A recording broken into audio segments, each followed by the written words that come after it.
भारत में dry fruits का seven बहुत ज्यादा मात्रा में किया जाता है, जिसका इस्तेमाल खीर से लेकर विभिन्न प्रकार की डिशेस तैयार करने में किया जाता है। इन्हीं ड्राई फ्रूट्स में से एक है काजू, जिसका इस्तेमाल काजू कतली, हलवा, खीर और मिठाई बनाने के लिए किया जाता है। वहीं साबुत काजू खाना सेहत के लिए बहुत ही लाभदायक माना जाता है, जो इम्यूनिटी बढ़ाने के साथ साथ दिल को हेल्दी बनाए रखने में मददगार साबित होता है। लेकिन क्या आपने कभी सोचा है कि बाजार में मिलने वाला काजू कैसे बनाया जाता है? क्योंकि यह पेड़ पर लगने के दौरान खाने लायक नहीं होता है। तो आइए जानते हैं काजू कैसे बनता है और देखते हैं इसका मेकिंग प्रोसेस। काजू की खेती और मेकिंग प्रोसेस। काजू को बनाने के लिए सबसे पहले इसकी खेती की जाती है, जिसके लिए काजू के पौधों को लगाया जाता है और उनके पेड़ बनने तक का इंतजार किया जाता है। भारत में काजू की खेती केरल, महाराष्ट्र, गोवा, कर्नाटक, तमिलनाडु, आंध्र प्रदेश, उड़ीसा, झारखंड और पश्चिम बंगाल जैसे विभिन्न राज्यों में की जाती है, जहां अप्रैल से मई महीने के बीच काजू के फलों को तोड़कर इकट्ठा किया जाता है। काजू का फल दिखने में सेब की तरह लगता है, जिसके निचले भाग में काजू के आकार का नट बाहर की तरफ निकला होता है।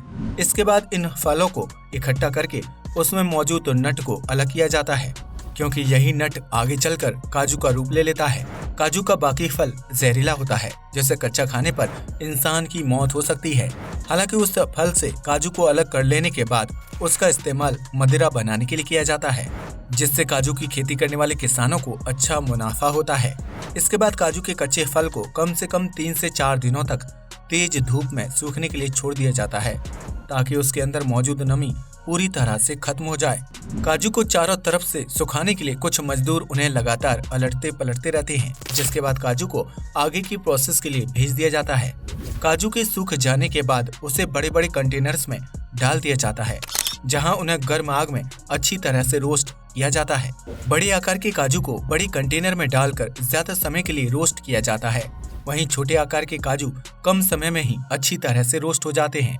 इसके बाद भुने हुए काजू का छिलका निकाला जाता है, जिसके लिए ऑटोमेटिक छिलके उतारने वाली मशीन का इस्तेमाल किया जाता है। यह मशीन 1 घंटे में कई काजू का छिलका उतारने का काम करती है। वहीं कुछ फैक्ट्रियों में मजदूर मशीनों का इस्तेमाल करके काजू का छिलका उतारने का काम करते हैं। छिलके के अंदर मौजूद काजू एक खास प्रकार के तेल से लिपटा हुआ होता है, जो इंसान की त्वचा में इन्फेक्शन पैदा करने के लिए जिम्मेदार होता है। ऐसे में काजू के छिलके को बहुत ही सावधानी के साथ निकालकर अलग किया जाता है, जिसके बाद काजू को प्लेट्स में रखकर हीटिंग मशीन के अंदर डाल दिया जाता है। इस हीटिंग मशीन का तापमान 70 से 85 डिग्री सेल्सियस के बीच होता है, जो काजू को पकाने का काम करता है। इस हीटिंग प्रोसेस की वजह से काजू की बाहरी परत पर मौजूद ऑयल सूख जाता है, जबकि उसमें मौजूद जहरीले तत्व भी खत्म हो जाते हैं। इसके बाद काजू को एक कन्वेयर बेल्ट से गुजारते हुए फिलिंग मशीन के अंदर डाल दिया जाता है, जो काजू के ऊपर मौजूद एक पतली सी परत या छिलके को हटाने का काम करती है। वहीं कुछ छोटी फैक्ट्रियों में मजदूर छोटे से चाकू की मदद से काजू के ऊपर मौजूद पतली सी परत को हटाने का काम करते हैं, जिसके बाद काजू को जाना पहचाना रूप मिल जाता है। इसके बाद काजू को एक दूसरी मशीन में डाल दिया जाता है, जो उसे आकार, शेप और कटिंग के हिसाब से अलग अलग हिस्सों में बांटने का काम करती है। इस मशीन से टुकड़ों वाले काजू से लेकर बड़ा काजू और छोटे आकार का काजू अलग अलग बर्तनों में इकट्ठा किया जाता है, जिसके बाद उसे टेस्टिंग के लिए लैब में भेज दिया जाता है। आखिर में काजू को एक खास तरह की मशीन के अंदर से गुजारा जाता है, जिसमें खुशबू वाला धुआं मौजूद होता है। काजू जैसे ही उस धुएं के संपर्क में आता है, उसमें से खुशबू आने लगती है, जिसके बाद काजू कन्वेयर बेल्ट से होती हुए एक क्लीनिंग मशीन के नीचे से गुजरता है, जो सेंसर की मदद से काजू में मौजूद छोटी छोटी गंदगी को साफ करने का काम करती है।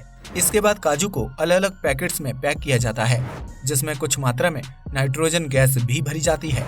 यह गैस काजू को लंबे समय तक फ्रेश रखने का काम करती है, क्योंकि फैक्ट्री से घरों के आसपास मौजूद दुकानों तक पहुंचने के लिए काजू के पैकेट्स को लंबा सफर तय करना पड़ता है। इस तरह आखिर में काजू दुकानों से होते हुए हमारे घर तक पहुंचता है, जिसका सेवन करने से शरीर को बहुत सारे फायदे मिलते हैं। अब आप समझ ही गए होंगे कि काजू की खेती और उसकी मेकिंग इतनी भी आसान नहीं होती है। शायद यही वजह है कि बाजार में काजू की कीमत इतनी ज्यादा है।